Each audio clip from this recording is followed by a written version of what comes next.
there's just so many pieces to that. It's a full meal. So there's the interviews with Sheryl, and that's a really intense process. And then the archival, or going back through history, looking at performances and things that she's done. But then just like asking you to, what kind of photos do you have, or what kind of videos? And you could speak to this. We had a blast going through your tapes of your family history and whatnot. Yeah, we kept asking we kept trying to get Sheryl to send us stuff. Is there any footage from that? Do you know anything that's around there? And she was really game for it, but we didn't know where it was. And then she just like texted us, "I've hit the mother lode." She found it was in your storage. A Tupperware box of all of the old, and I knew it existed, but I've moved several times, and I couldn't figure out where it could be. And I kept thinking I was finding it, but then in the 11th hour, we found this Tupperware full of, there were 40 or 50 tapes. It was there's 110. Yeah, there's 110 VHS tapes from, spanning all kinds of years from that era. And so there's going to be a docu-series. No, I'm kidding. We wanted that. We had this narrative built up in our head, or I just imagined that your father, Wendell, was just like had a dedicated VHS, for 20 years, and every time you came on TV, you'd go hit record. And I think that's how it shook out, because then there'd be like the Waltons after it, or like whatever. Yeah. Programming, very professional. Time for talk. Yeah. My first musical memory, actually, and I'm sort of like my mom. I have memories before I could talk. Like I can remember vivid memories before I was the age of 3. But I do remember being in the back seat of our powder blue Plymouth station wagon, driving through our downtown, and I was singing Downtown by Petula Clark at the top of my lungs in the back of the car. And that's my earliest memory. And then I have memories of my mom and dad, go play that thing for our friends who are over having dinner or whatever. But it was really the quiet times when I could go sit in the piano by myself. I could play by ear, and playing songs by Carole King, or Both Sides Now of Joni Mitchell, or James Taylor. That was soothing for me. That was my kind of self-soothing, was sitting at the piano with the lights off, playing stuff by ear. Me and My Arrow. Me and My Arrow. I do remember playing My Love Does It Good, and my dad coming in saying, "Do you know what that song's about?" My earliest censorship. Now that we've met your dad, I can imagine. It's a funny thing when you meet your heroes, because when I was coming up, there wasn't social media. There weren't all these different vehicles to really get a clear picture. I mean, what I thought of them and who I thought they were was partly my imagination through black and white photos and through their music and reading album notes and then meeting them, because that was the generation of artists that I love so much. They did not disappoint. All of them, from Stevie to James, Willie Nelson. I mean, all these people have lived their dreams, and they're the real deal. I mean, they're famous, but that's only a tiny bit of who they are. And so I always felt like, and I still feel like, I've been invited to the party, but I'm still the new kid, even though I'm 60 now. I'll never get to be in that group, really, because I didn't come up with them. But I've luckily enough been invited to the family reunions, so to speak.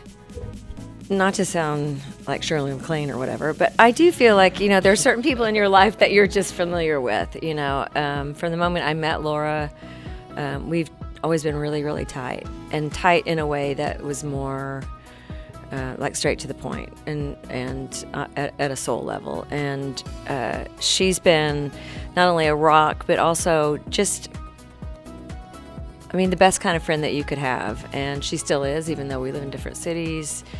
We're just very, very connected. And there was a point at which I did have her move in. I had a guest house, and we were spending so much time together, and her relationship had fallen apart, and my relationship had fallen apart, and I had an empty space. In fact, we used to call the house the home for wayward people, because I had people living there before her that had also fallen out of relationship. But yes. And, we just have a really thick history, and a real connection. So, and I'm so as I get older, I'm so grateful for her and for the women that are my tribe. Doesn't it make total sense though that Laura Dern? I mean, like we were like, of course, like your friends are the coolest people, like Emmylou Harris. I've known Amy about 2 weeks, and no, I'm kidding. I met Amy during the pandemic, and I met her through a Zoom call, and I had watched Hal, the documentary that Amy directed, Brian produced, and I loved it. I felt like of all the director's reels that I'd seen, and they were all women, and they were all capable and wonderful, that hers resonated with me because her style choices, her taste, her ability to tell the story, it resonated with me. And then when I met her on Zoom, I felt like, okay, we're very simpatico. She's like a little rocker, she's edgy, and also she wanted to tell the kind of story that for me mattered, which was, the hard stuff. Sheryl's got some great stories about these epic parties that she used to host during that time of her life, and they were just the stories were so funny, but it ended up having to come out because there's actually no B-roll and there was no archival at all, because it was back in the day before everybody had a cell phone. Yeah, a cell phone. And so I kept asking Sheryl, I'm like, any photos, like, do you think anyone? And she's like, let me call Minnie Driver and see if she has any, but I don't think anyone has any. I mean, that was kind of the point. There weren't any photographers there. That was what was cool about the party. It was Yeah. there wasn't any press there. I used to have like epic old school Hollywood parties, like, Jack Nicholson and Warren Beatty and Marianne Faithfull and Stevie and Gwyneth. And, it was such a fun time before all the social media and before cell phones that you could get together and people would just start turning up, I had a party for the Rolling Stones once, and John Travolta and Kelly Preston, who was a dear friend, they were there, and we projected on the side of the house outside because, the parties were always inside, outside.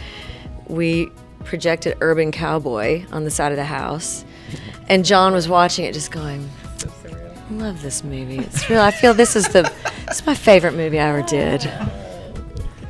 And then, you move and you adopt children, and it's like that whole thing is so in the rear view that it feels like its own movie. But there were so many stories that got left on the floor because Sheryl's got stories for days, and so many of them that just, we couldn't make it a 10-hour long Bob miniseries. Dylan stories. Yeah. Where's your accordion, Sheryl? I know. Get you accordion? Oh, I think, unequivocally, whenever you call a woman ambitious, it is a backhanded compliment. It's derogatory, whereas if you call a man ambitious, it's, a compliment. It's to be praised, and it doesn't look good on a woman. I mean, we've seen it in politics. We've seen it when women have run for president. I mean, a woman should be president of the United States, but we're not going to vote for a woman who seems ambitious and who's willing to fight for her position. And, I don't have an answer or a solution for that, except for it's unacceptable, and I think the fact that I'm still around is a testament to not my drive, but my yearning to still write great stuff, and to always feel like my best work is in front of me. It shouldn't be an insult for people to think that I love the work. I want to keep getting better, I hope so. It's really hard to look at your life objectively and go, okay, what is your lineage going to be? And, all I can say is that there were certain things that I had to fight for that I think hopefully women won't be fighting for, which is like producing your own stuff or being the sort of the architect of your career. And also, we've come through a time now where the Me Too situation hopefully is giving voice to women who went through things that I went through. And, I still see it, though. I mean, I still see young women who, inadvertently, a writer will first write about what she looks like before they write about her talent. And, those are the little things that just kind of chip away at our being taken seriously. I can say, I mean, you're saying it's hard to look at your life objectively. I looked at your life objectively for the past year, and you 100% had a gigantic effect on a lot of people. A lot. You've made a big difference. Yeah. It was really fun because the list of people, I mean, you see it, and it's like Keith Richards, Emmylou Harris, like Greg Fillinganes. These are like rock gods, musical heroes. So it's just a testament to Sheryl. And it was, usually you gotta chase down interviews, and in this case, it was like, okay, let's narrow it in, and really tell a curated, story here. So it was really fun. Yeah, people want to be, as soon as they found out about it, they wanted to be involved. We didn't have to run them down. We had to run down the production of it and everything like that, and they were sort of generally annoyed with us, as it is annoying to sit people down in front of all the lights and invade their house or whatever we did, But if it was like, as soon as when it came down to it, like, well, I got to do this because it's about Sheryl. I got to do this, yeah. Yeah, I mean, I think in the film it kind of shows that just initially right off the bat, I wasn't prepared for what that was going to feel like. And there is no handbook for like, okay, when you go on a talk show, be prepared to da-da-da and da-da-da-da. And there isn't anything like that. I mean, there's also there's no description of how you're going to feel the night after you've gone to a Grammys.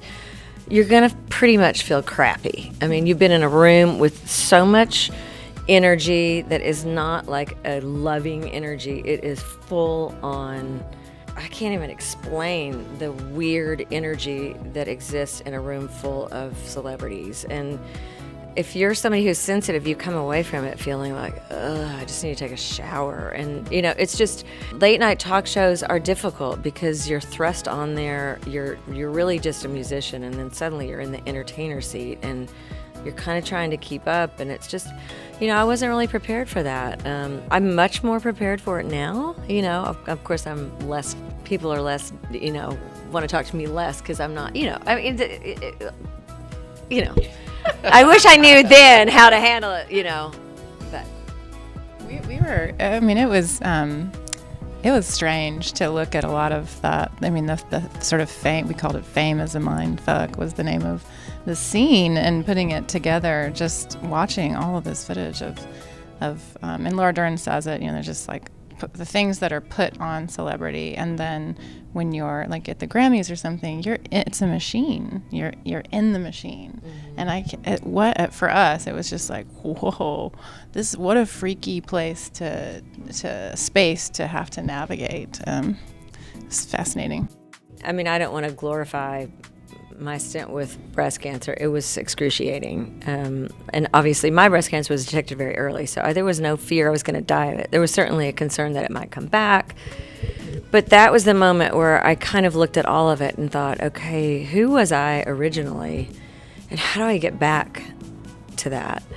And you do at a certain point have to look at the full picture. There's a world of pain that goes into wanting to be an artist. It's not, I don't know that the healthiest people wind up being the most successful artists. The most fully rounded,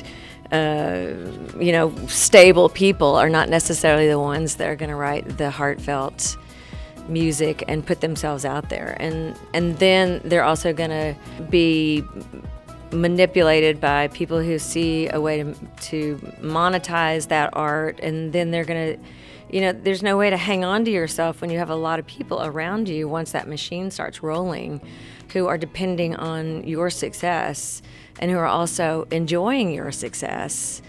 And if you're a person that takes all that on, which is like, I want everybody to be happy with me, and at the same time I want to write really important music, not just good music, not just successful music. Oh, and then, wait a minute, I'm 40 and everybody on the radio is 17, Britney Spears, and now I'm not getting played, and don't people like me anymore? And it just, there's nothing natural about the way it works, and yet it is what it is. And I think having breast cancer made everything come to a screeching halt, and my be able to reassess what I wanted the second chapter of my life to look like, and there's liberation in that for sure. I like all the lights on. I mean, I joke about being radiated. I was radiated full tilt. Like my lighting guy out front was like, dude, we have to turn the lights out front. You can't just like have everybody. I wanted to see everybody. I wanted to make that connection. And, it was a lighting person's nightmare for a while.